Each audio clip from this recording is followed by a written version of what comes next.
அதைத்தான் நான் உங்களுக்கும் சொல்றேன். வாழ்க்கையில நமக்கு பிரச்சனை இல்லாம கிடையாது. எவனோ நல்லா வாழ்றாங்க, நல்லவன் மாதிரியே மூஞ்சி வச்சுக்கிறான்.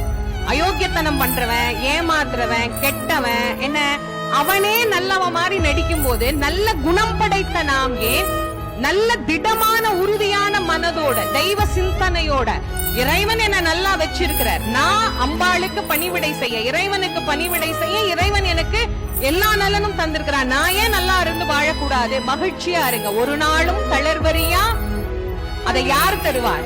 அம்பாள் தான் தருவார். முன்னாடி நின்னம்னா போதும், அவ நமக்கு அனைத்து விதமான தைரியங்களையும் தருவா.